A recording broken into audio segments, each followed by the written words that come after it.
Hello students, मैं Jitendra Pareta from physics department Resonance Kota. आज हम जो 29 जनवरी को मॉर्निंग शिफ्ट का जो फिज़िक्स का पेपर हुआ है, मेमोरी बेस्ड जो बच्चों ने इन्फॉर्मेशन दी है क्वेश्चंस की, उसके अकॉर्डिंग हम उनको डिस्कस करने वाले हैं।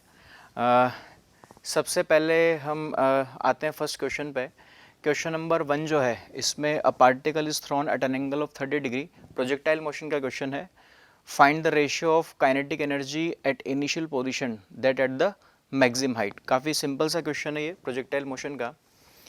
इसमें एक पार्टिकल दे रखा है और इस पार्टिकल को हमने थ्रो किया है 30 डिग्री के एंगल पे। जब ये पार्टिकल पैराबोलिक पाथ कवर करते हुए ग्राउंड पे आएगा तो हमें जो दो पोजीशंस पे काइनेटिक एनर्जी फाइंड करनी है, उनका रेशियो फाइंड करना है। एक तो इनिशियल काइनेटिक एनर्जी है, तो सपोज हमने इसको इनिशियली यू वेलोसिटी से थ्रो किया है, तो जो इनिशियल काइनेटिक एनर्जी है वो हो जाएगी हाफ एम यू स्क्वायर। दूसरी जो काइनेटिक एनर्जी है वो मैक्सिमम हाइट की काइनेटिक एनर्जी है। मैक्सिमम हाइट पे काइनेटिक एनर्जी फाइंड करने से पहले हम वहाँ की वेलोसिटी को पता करते हैं। यहाँ पे वेलोसिटी का केवल हॉरिजॉन्टल कंपोनेंट एग्जिस्ट करेगा और through out the motion change नहीं होता है, इसलिए यहाँ पे जो वेलोसिटी होगी वो हो जाएगी u cos 30। cos 30 की वैल्यू √3/2, यानी ये हो जाएगा √3u/2। तो जो फाइनल काइनेटिक एनर्जी, फाइनल का मीन्स जहाँ पे हमें फाइनल काइनेटिक एनर्जी निकाल के उसका रेशियो पता करना है, तो वो है final kinetic energy at maximum height is half M, वहाँ की वेलोसिटी का स्क्वायर आएगा, मीन्स √3u/2 का स्क्वायर, तो ये आ जाएगा 3mu²/8। So initial kinetic energy half M U square है और मैक्सिमम हाइट पे जो काइनेटिक एनर्जी है वो 3mu²/8 है। इन दोनों एनर्जीज का हम रेशियो फाइंड कर लेंगे तो हमें आंसर मिल जाएगा। Means we have to find K initial upon K final, दोनों को डिवाइड करते हैं, आंसर आ जाएगा। सिंपल सा प्रोजेक्टाइल मोशन का क्वेश्चन है। इसके बाद हम आते हैं नेक्स्ट क्वेश्चन पे। नेक्स्ट क्वेश्चन है a ball dropped from height 9.8 metre and rebound to height 5 metre. If time of contact was 0.2 second, then find average acceleration during the time ball was in contact with the floor. इसमें average acceleration पूछा है हमसे और information ये दे रखी है कि particle को h equals to 5 metre, 5 metre की हाइट से इसको ड्रॉप किया है। इनिशियल वेलोसिटी इसकी 0 है। रिबाउंड होने के बाद ये पार्टिकल जो है वो 0.2 सेकेंड तक तो ये कांटेक्ट में रहा है ग्राउंड के, और रिबाउंड होने के बाद ये 5 मीटर की हाइट तक गया है। रिबाउंड होने के बाद 5 मीटर की हाइट तक गया है और उसको जो ड्रॉप किया था वो 9.8 मीटर की हाइट से इसको ड्रॉप किया है। दोनों हाइट अपने पास है, जितनी हाइट पार्टिकल कवर करके आ रहा है वो 9.8 मीटर है और रिबाउंड होने के बाद कितनी हाइट तक गया है वो 5 मीटर की हाइट है। ठीक है, तो ये हाइट जो है, इनिशियल हाइट इधर लिख लेते हैं, दिस इज 9.8 मीटर, यहां से इसको ड्रॉप किया है। और फाइनल वेलोसिटी जो है v इक्वल्स टू 0, रिबाउंड होने के बाद वो 5 मीटर की हाइट पे, और हमें जो उसमें टाइम ऑफ कांटेक्ट दे रखा है ग्राउंड के साथ वो दे रखा है 0.2 सेकंड का, और हमें निकालना है एवरेज एक्सेलरेशन। सबसे पहले एवरेज एक्सेलरेशन का जो फॉर्मूला है change in velocity upon time, time हमें गिवन है, हमें चेंज इन वेलोसिटी फाइंड करना पड़ेगा। तो चेंज इन वेलोसिटी के लिए सबसे पहले तो इनिशियल वेलोसिटी जो होगी, कितनी इनिशियल वेलोसिटी से पार्टिकल ग्राउंड को हिट करेगा, तो वो हम यूज कर सकते हैं इसमें √2gh। √2 g की वैल्यू इसमें 10 यूज करनी है, तो यहाँ पे 10 इंटू, और हाइट हमें दे रखी है इसमें 9.8, तो 2√10 इंटू 9.8। जब इसको सॉल्व करते हैं तो अपने पास ये आ जाता है 14 मीटर पर सेकेंड। फाइनल जो वेलोसिटी है, फाइनल वेलोसिटी का मतलब है रिबाउंड के बाद, just after the rebound particle कितनी वेलोसिटी से उछला होगा वो हमें यहाँ पे देखना पड़ेगा। तो यहाँ वाली जो वेलोसिटी है उसके लिए √2gh ही आएगा। अगर हम इक्वेशन ऑफ मोशन भी यूज करेंगे v² = u² + 2s, तो यहाँ पर कितनी स्पीड से ये रिबाउंड करेगा वो यही आएगा फॉर्मेट फॉर्मूले का। √2g अगेन 10 है और इसने जो हाइट दे रखी है वो 5 है, 5 मीटर की हाइट तक ये जंप किया है, तो यहाँ से ये आ जाएगा 10 मीटर पर सेकेंड। तो ग्राउंड पे इसने हिट किया है 14 मीटर पर सेकेंड की स्पीड से और रिबाउंड किया है इसने 10 मीटर पर सेकेंड की स्पीड से। अब हम फॉर्मूला यूज कर सकते हैं एवरेज एक्सेलरेशन का। So average acceleration is v final minus v initial upon t। Final velocity जिससे जंप किया है रिबाउंड किया है वो 10 है माइनस। अब लेकिन इसमें थोड़ा डायरेक्शन का ध्यान रखना पड़ेगा। इनिशियली पार्टिकल जब कोलाइड किया ग्राउंड को तो उसकी वेलोसिटी की डायरेक्शन डाउनवर्ड में है, और जंप करने के बाद पार्टिकल ऊपर की तरफ गया है। दोनों वेलोसिटीज की डायरेक्शन अपोजिट है, इसलिए एक को हमें माइनस का साइन देना पड़ेगा अगर मैग्नीट्यूड निकालना है। तो 10 minus 14 upon and time of contact is 0.2। इसको हम सॉल्व कर लेंगे। तो यहाँ से सॉल्व करने के बाद अपने पास में आ रहा है 24 अपॉन 0.2। तो इस तरह से अपने पास जो वैल्यू यहाँ पे आ रही है वो अपने पास फर्स्ट ऑप्शन इसका करेक्ट आ रहा है, and this is 120 metre per second square. तो इस तरह से ये जो है एवरेज एक्सेलरेशन का क्वेश्चन है जिसमें आंसर है 120 metre per second square. First option is correct. इसके बाद हम आते हैं नेक्स्ट क्वेश्चन पे। नेक्स्ट क्वेश्चन है 2 long wires are kept in same plane such that point O lies at middle point of the line AB। Diagram दिया हुआ है इसमें। The magnetic field at point O due to, magnetic field EMF का question है, magnetic field find करने का। The magnetic field at point O due to the current I flowing in both the wires as shown is equal to. इस तरह का हमें arrangement they रखा है, एक वायर यहाँ पे बेंड किया हुआ है, एक वायर यहाँ पे बेंड किया हुआ है, और हमें इसमें जो है मैग्नेटिक फील्ड पता करना है। The magnetic field at point O due to the current flowing. इस पॉइंट O पे हमें मैग्नेटिक फील्ड फाइंड करना है। यहाँ से यहाँ तक की डिस्टेंस जो L है, और ये इनका O जो है मिड पॉइंट है, यानी ये डिस्टेंस भी L/2 और ये डिस्टेंस भी L/2 है। तो देखते हैं, देखो सबसे पहले तो इस वाले वायर और इस वाले वायर, दोनों वायर्स की वजह से O पे जो मैग्नेटिक फील्ड होगा वो 0 होगा। एक ये वाला वायर बचेगा, एक वाला वायर बचेगा। इस पॉइंट के लिए दोनों वायर जो हैं वो एक तरह से सेमी इनफिनिट लेंथ के वायर हैं, और उनके लिए हम फॉर्मूला यूज कर सकते हैं ये वाला, B = μ0I/4πr। बस हमें देखना है डायरेक्शन, डायरेक्शन को चेक करते हैं। ये वाला जो वायर दे रखा है इसकी वजह से O पे मैग्नेटिक फील्ड जो है वो आउटवर्ड होगा, और ये वाला जो वायर है इसकी वजह से मैग्नेटिक फील्ड आउटवर्ड ही होगा। दोनों वायर्स की वजह से उस पॉइंट O पे मैग्नेटिक फील्ड आउटवर्ड होंगे, ऐड हो जाएंगे। तो दोनों को ऐड कर देते हैं, B = और जस्ट ये डबल भी हो जाएंगे क्योंकि दोनों का जो पैरामीटर्स हमें दे रखे हैं वो सब डेटा सेम ही है। तो 2 टाइम्स लिख सकते हैं μ0I/4πr, और R की जो वैल्यू है यहाँ से यहाँ तक की जो डिस्टेंस है वो L/2 के बराबर है, तो यहाँ इसको हम L/2 पुट कर देंगे। तो फाइनली L/2 पुट करने के बाद ये आ जाएगा μ0I/πl, μ0I/πl। ये इस क्वेश्चन का आंसर हो जाएगा μ0I/πl, ऑप्शन नंबर 4। तो ये इस क्वेश्चन का करेक्ट आंसर हुआ। तो ये भी काफ़ी आसान सा सवाल है मैग्नेटिक फील्ड का। जस्ट दोनों वायर का मैग्नेटिक फील्ड सेम डायरेक्शन में है और मैग्नीट्यूड सेम है, इसलिए हमने डबल करके आंसर निकाल दिया है। इसके बाद नेक्स्ट क्वेश्चन है, a block is sliding down an inclined plane of inclination 30 degree with an acceleration of g/4। Find the coefficient of friction between the block. Friction का क्वेश्चन है, इसमें काफ़ी सिंपल क्वेश्चन है ये भी। इसमें एक इंक्लाइंड सरफेस दे रखा है, उसका एंगल ऑफ इंक्लिनेशन जो है वो 30 डिग्री है, और इसके ऊपर एक ब्लॉक रखा हुआ है, और इन्फॉर्मेशन ये है कि इस रफ इंक्लाइंड सरफेस पे g/4 एक्सेलरेशन के साथ नीचे की तरफ आ रहा है, और हमें जो है म्यू की वैल्यू फाइंड करनी है इसमें, कोएफिशिएंट ऑफ फ्रिक्शन। तो या तो इसमें FVD बना करके हम देखें तो mg का जो इधर वाला कंपोनेंट आएगा वो होगा mg sin थीटा, और friction force, kinetic friction force लगेगा वो पीछे की तरफ होगा म्यू n, और n की वैल्यू जो होगी वो mg cos थीटा के बराबर होगी। This is mg cos theta. तो जो एक्सेलरेशन आएगा वो आ जाएगा A = mg sin theta minus mu mg cos theta upon m। तो acceleration is g sin theta minus mu g cos theta. Now बस जस्ट वैल्यूज पुट करनी है, हमें आंसर मिल जाएगा। एक्सेलरेशन जो हमें दे रखा है वो दे रखा है g/4, तो this is g/4 = g sin 30, angle of inclination is 30 degree, g sin 30 minus mu की वैल्यू हमें फाइंड करनी है, अगेन g एंड cos 30। तो यहाँ पे हमें g कट जाएगा इसके अंदर, sin 30 की वैल्यू 1/2 एंड cos 30 की वैल्यू √3/2 पुट करके हम जब इसको सेपरेट करेंगे तो हमें म्यू की वैल्यू मिल जाएगी। तो इजीली हम वैल्यूज पुट करके और आंसर निकाल सकते हैं। जस्ट अपना आंसर आ गया है। तो अकॉर्डिंग टू जो कैलकुलेशन है उसके बाद हमें आंसर इसमें मिल रहा होगा, आप चेक कर सकते हैं। Option 1 is correct.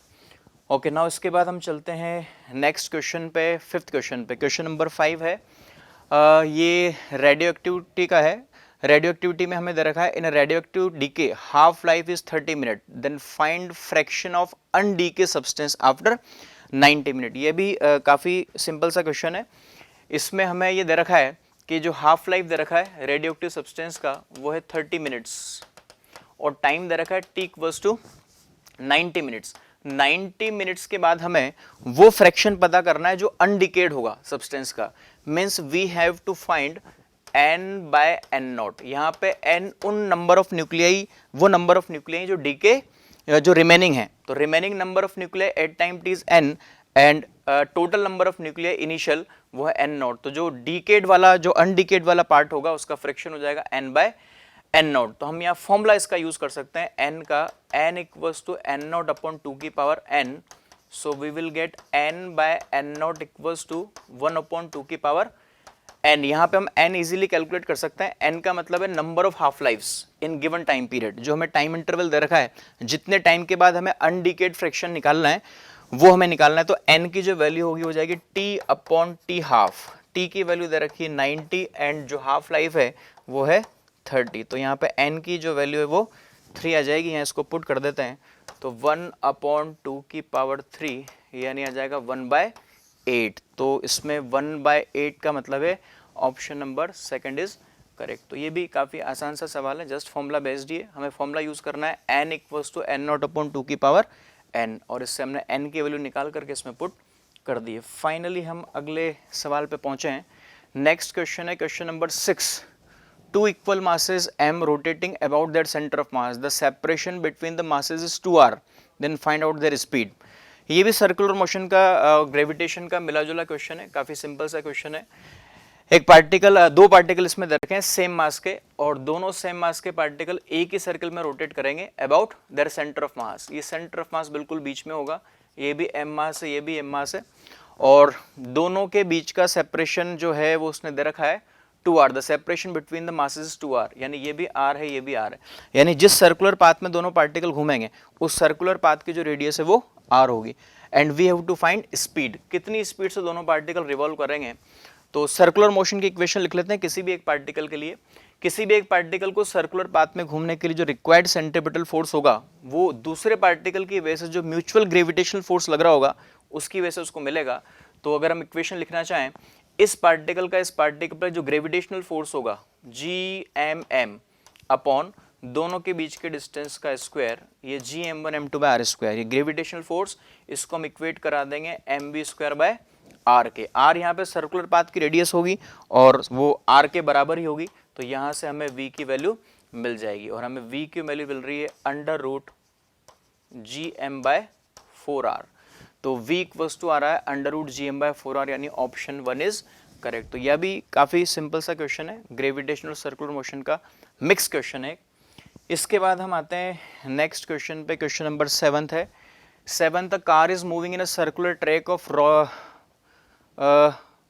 rolling 50 centimeter with coefficient of friction being 0.34 on this horizontal track, the maximum safe speed for turning is equal to, इसमें coefficient of friction दे रखा है हमें 0.34 और सर्कुलर ट्रैक की जो रेडियस दे रखी है वो दे रखी है 50 सेंटीमीटर। ओके, आर की वैल्यू हमें गिवन है 50 सेंटीमीटर एंड म्यू जो दे रखा है वो हमें दे रखा है 0.34 और हमें इसमें पता लगाना है on this horizontal track the maximum safe speed for turning is. तो इसको देख लेते हैं अपन, इसका जस्ट फॉर्मूला भी है और हम इसको चाहें तो एक्सप्लेन भी कर सकते हैं। जब कार सर्कुलर ट्रैक पे घूमेगी तो कार को सर्कुलर ट्रैक पे घुमाने के जो रिक्वायर्ड सेंट्रीपिटल फोर्स होगा वो फ्रिक्शन से मिलेगा। तो फ्रिक्शन जो है वो रिक्वायर्ड सेंट्रीपिटल फोर्स प्रोवाइड करवाएगा mv स्क्वायर बाय r। अगर कार को बिना स्लाइड में सेफली टर्न देना है तो जो फ्रिक्शन है, इस फ्रिक्शन की जो वैल्यू है वो लेस देन और इक्वल्स टू म्यू होनी चाहिए। f की वैल्यू हो गई है mv square by r and जो n होगा वो हो जाएगा mg के बराबर। तो जब इसको सॉल्व करते हैं तो ये फॉर्मूला बनता है v equals to root mu R G. इस फॉर्मूले को हम डायरेक्टली यूज भी कर सकते हैं, जस्ट यहाँ वैल्यू पुटअप करनी है। म्यू की जो वैल्यू हमें दे रखी है म्यू इज 0.34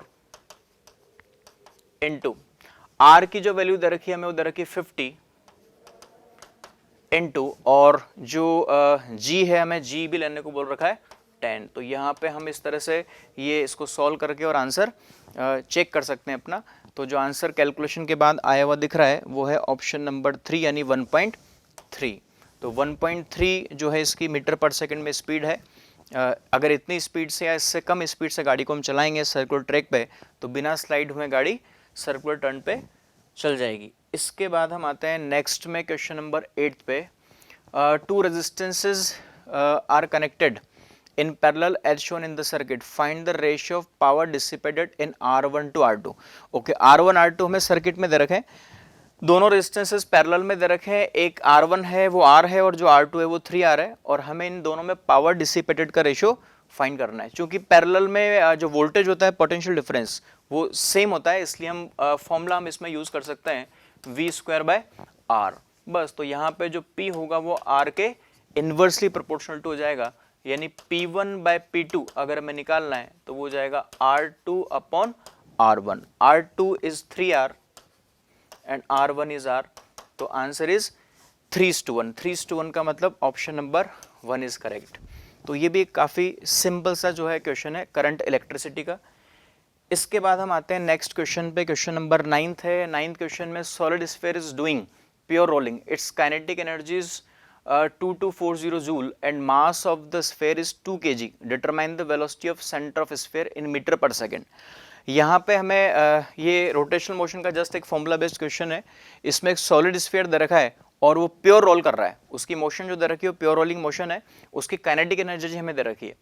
तो प्योर रोलिंग में अगर हम काइनेटिक एनर्जी लिखना चाहें तो उसके अपने पास दो तरीके हैं, या तो उसका जो फॉर्मूला है वो हम यूज कर सकते हैं, kinetic energy will be half m VCM² plus half ICM omega square, या तो हम इसको यूज करेंगे या फिर जस्ट ये जो इंस्टेंटेनियस एक्सिस ऑफ रोटेशन होगा उसको लेकर के हम कर सकते हैं। तो यहाँ पे हम अगर और करके इसको लिखें, kinetic energy will be half I इस एक्सिस के अबाउट हो जाएगा, प्योर रोलिंग मोशन है इसलिए हम ऐसा कर पा रहे हैं। इस एक्सिस के अबाउट जो मोमेंट ऑफ इनर्शिया होगा वो हम लिख सकते हैं यूजिंग पैरेलल एक्सिस थ्योरम, और पैरेलल एक्सिस थ्योरम में ICM प्लस MD² आता है। ICM सॉलिड स्फीयर दे रखा है इसलिए वो हो जाएगा 2/5 mr² प्लस MD² में d जो ये डिस्टेंस होगी दोनों एक्सिस के बीच की वो r हो जाएगी, तो ये mr², तो half I and finally omega square, omega को हम लिख सकते हैं V/r। तो जब इसको सॉल्व करेंगे तो ये अपने पास में आ जाएगा 2/5 यानी हो जाएगा 7/10 mr²। बस, तो हमें जो डेटा दे रखा है वो यहाँ पुट कर देते हैं। काइनेटिक एनर्जी हमें गिवन है 2240 जूल में ही दे रखी है, 7/10 इंटू मास हमें दे रखा है स्फीयर का 2, और जो हमें mr² लिखना है, अच्छा r² इसमें कट चुका है, ओके, तो यहाँ पे इसको V²/r² करना है। फाइनली अपने पास डेटा है 7/10 mv², ओके। हमें यहाँ पे v की वैल्यू फाइंड करनी है, 7/10 मास हमने पुट कर दिया इनटू ये आ जाएगा v²। तो यहाँ पे अपने पास केवल एक ही अननोन बचा है v, इससे v हमें कैलकुलेट कर सकते हैं। काइनेटिक एनर्जी 2240 हो गई है, 7/10 इंटू मास की वैल्यू हमने 2 पुट कर दी है एंड v² अपने पास अननोन है, तो उसको सॉल्व करके हम v की वैल्यू फाइंड कर सकते हैं। पूरा जो पैरामीटर हमें दे रखा है जब यहाँ इसको हम पुट करेंगे तो हमें ऑप्शन चेक कर सकते हैं हम इजीली, ऑप्शन नंबर 2 इसमें आएगा, सब लोग चेक कर सकते हैं, स्टूडेंट्स इसको वेरीफाई कर सकते हैं, ऑप्शन नंबर 2 यानी 40 इज करेक्ट। इसके बाद हम नेक्स्ट क्वेश्चन पे आते हैं, क्वेश्चन नंबर 10। क्वेश्चन नंबर 10 जो है वो यंग्स मॉडल उसका है, यंग्स डबल स्लिट एक्सपेरिमेंट का। इन YDSC लैम्डा हमें दे रखा है 800 नैनोमीटर, लैम्डा की वैल्यू दे रखी है 800 नैनोमीटर, और y हमें दे रखा है d/2। d/2 पे हमें फर्स्ट मिनिमा मिल रहा है, ऐसा लिखा हुआ है। इन्फॉर्मेशन ये है कि d/2 पे हमें फर्स्ट मिनिमा मिल रहा है, कैपिटल D इज 5 सेंटीमीटर, और d की वैल्यू स्मॉल d के कंपेरेटिवली काफी ज्यादा। हमें फाइंड d, यानी d हमें पता करना है, दोनों स्लिट्स के बीच का सेपरेशन पता करना है। कैपिटल D जो होता है, इसमें जो सिंबल यूज किए हुए वो जो नॉर्मल स्टैंडर्ड सिंबल है उन्हीं को यूज किया हुआ है। कैपिटल D जो है वो स्लिट्स और स्क्रीन के बीच का सेपरेशन है, दिस इज कैपिटल D, वो हमें दे रखा है 5 सेंटीमीटर। दोनों स्लिट्स के बीच का जो सेपरेशन है वो स्मॉल d है जो हमें पता करना है, और इन्फॉर्मेशन ये है कि d/2 डिस्टेंस पे, d/2 डिस्टेंस पे, यहाँ से d/2 डिस्टेंस पे हमें फर्स्ट मिनिमम मिल रहा है, इस जगह हमें फर्स्ट मिनिमम मिल रहा है। ये सारा डेटा हमें दे रखा है और उसी के बेसिस पे हमें स्मॉल d कैलकुलेट करना है। सबसे पहले तो जो फर्स्ट मिनिमा मिलेगा, इस फर्स्ट मिनिमा के लिए जो पाथ डिफरेंस आना चाहिए delta x for first minima, path difference in terms of lambda is lambda by 2, तो पाथ डिफरेंस होगा लैम्डा बाई 2। लैम्डा के टर्म्स में अपने पास पाथ डिफरेंस है, ज्योमेट्री के हिसाब से हम पाथ डिफरेंस निकाल के उसको लैम्डा बाई 2 के इक्वेट करवा सकते हैं।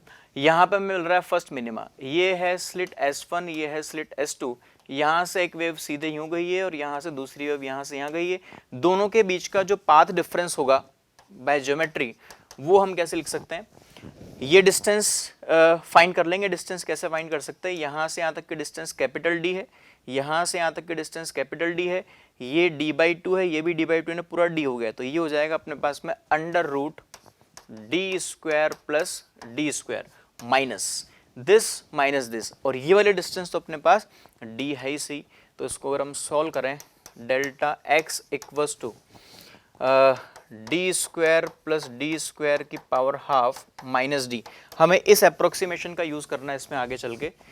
तो यहाँ से हम डी स्क्वायर जो है वो कॉमन ले लेते हैं, तो डी बन के बाहर आएगा, तो अपने पास फाइनली ये मिलेगा इसके अंदर 1 plus D square by D square, और इसकी पावर हो जाएगी हाफ माइनस डी।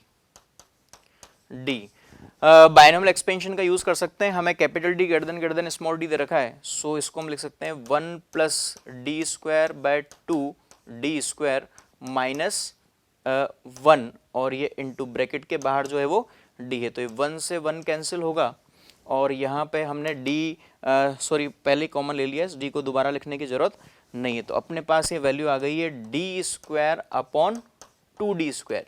तो यहाँ पे ज्योमेट्री का यूज करके जब हमने पार्ट डिफरेंस कैलकुलेट किया है, तो ज्योमेट्री का यूज करके पार्ट डिफरेंस आया D square by 2d square, और लैम्डा के टर्म्स में जो अपने पास पार्ट डिफरेंस है फॉर फर्स्ट मिनिमा वो लैम्डा बाय 2, दोनों को हम इक्वेट करवा सकते हैं। So lambda by 2 should be equals to D square upon 2d square.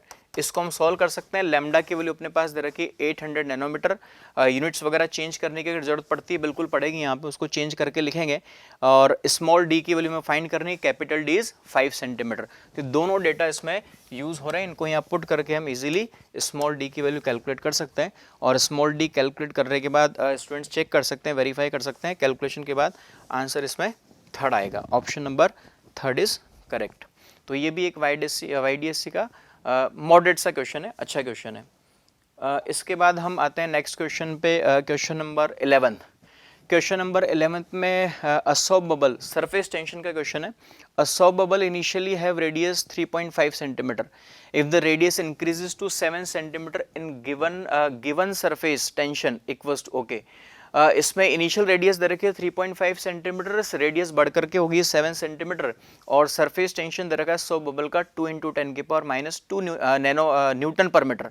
Find out the work done in this process, यानी हमें सॉफ्ट बबल की रेडियस को इंक्रीज करने में कितना वर्क करना पड़ा हमसे पूछा है, तो इजीली हम इसको यूज कर सकते हैं, work done should be U final minus U initial, यानी जो एनर्जी है उस एनर्जी में जो चेंज है वही W एक्सटर्नल के बराबर होगा, वर्क डन के बराबर होगा, तो U final minus U initial calculate करना है, और इसके लिए हम फॉर्मूला यूज कर रहे हैं T surface tension into area, area final minus T into area initial, इसमें से T कॉमन आ जाएगा, तो ये area final minus area initial, इस तरह से इसको हम यूज कर सकते हैं, डेटा इसमें पुट कर सकते हैं। सबसे पहले सरफेस टेंशन है 2 × 10⁻², फाइनल जो एरिया होगा हमें दे रखा है सॉफ्ट बबल, और सॉफ्ट बबल का जो है हमें सरफेस एरिया इसके अंदर लिखना है। अब जब इसके अंदर हम रेडियस यूज करेंगे फाइनल लिखते वक्त, तो सॉफ्ट बबल के में फाइनल जो रेडियस लिखनी है वो लिखनी है 3.5 सेंटीमीटर, तो सरफेस एरिया हम यूज करेंगे इसमें 4πr final square minus 4πr initial square, ये हमें यूज करना है। सॉफ्ट बबल हमें दे रखा है, सॉफ्ट बबल के अंदर 2 सरफेसेस एरिया होते हैं, और 2 सरफेस एरिया होने की वजह से हमें यहाँ पे इसको 2 से मल्टीप्लाई करना पड़ेगा, तो यहाँ मल्टीप्लाई बाय 2 भी होगा ये, तो यहाँ पे हम वैल्यूज पुट करके इजीली वेरीफाई कर सकते हैं, ऑप्शन को चेक कर सकते हैं। फाइनल जो है रेडियस है अपने पास 7 सेंटीमीटर, इनिशियल रेडियस जो है वो 3.5 सेंटीमीटर है, बट इसको मीटर में भी कन्वर्ट करना पड़ेगा, तो थोड़ा यूनिट का भी ध्यान रखना है। डबल मैंने कर ही दिया है, बाकी सरफेस टेंशन की वैल्यू ऐसा ही सिस्टम में दे रखी है, तो हम यहाँ पे इजीली पुट करके और ऑप्शन चेक कर सकते हैं। तो कैलकुलेशन के बाद आंसर अपना आना चाहिए ऑप्शन नंबर फर्स्ट। ये सरफेस टेंशन का क्वेश्चन हो गया है।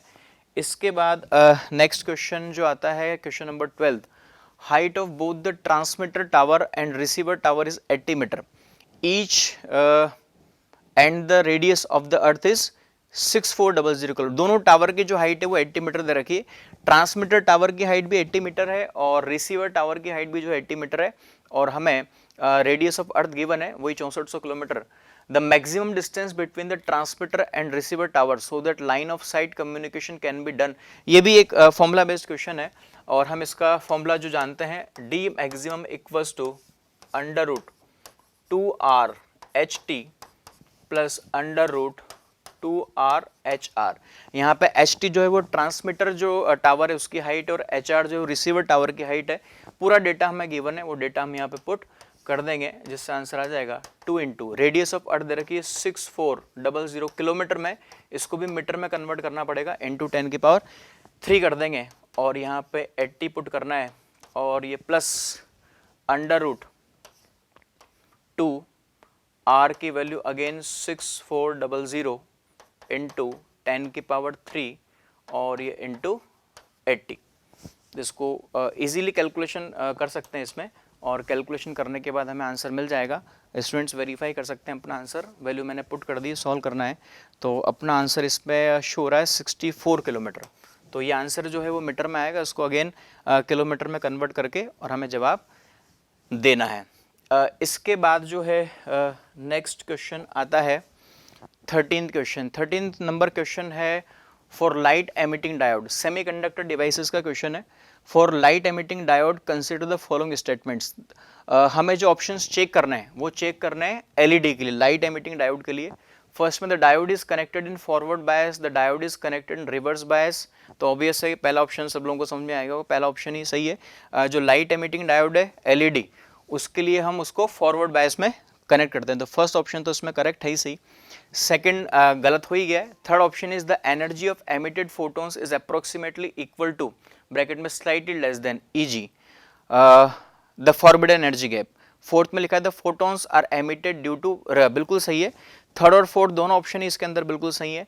जो फॉरवर्ड बायस में जब वो लाइट एमिट होती है तो उसके पीछे रीज़न क्या होता है, उसके पीछे रीज़न यही है कि जब होल और इलेक्ट्रॉन जब कंबाइन होते हैं तो उसके कंबाइन होने का मतलब यही है कि जो गैप है, जो होल है, उस होल के अंदर इलेक्ट्रॉन चला जाता है, यानी जो डेफिशिएंसी होती है उसके अंदर इलेक्ट्रॉन चला जाएगा और उसी की वजह से हमें फोटोन मिलता है। तो इसलिए ये दोनों जो ऑप्शन है लास्ट के थर्ड और फोर्थ, ये दोनों ही बिल्कुल सही है। जितनी एनर्जी का, जितनी वेवलेंथ का हमें फोटोन मिलेगा उस एनर्जी गैप पे डिपेंड करता है, उस एनर्जी गैप के बराबर ही वो होता है। तो थर्ड भी सही है, फोर्थ भी सही है, फर्स्ट भी सही है, ओनली सेकंड ऑप्शन जो है वो गलत है। और हमें यहाँ पे करेक्ट स्टेटमेंट ही बताना है, तो वो लिखा है first, third, fourth, option number fourth में, तो ये ऑप्शन नंबर फोर्थ भी सही है। ओके।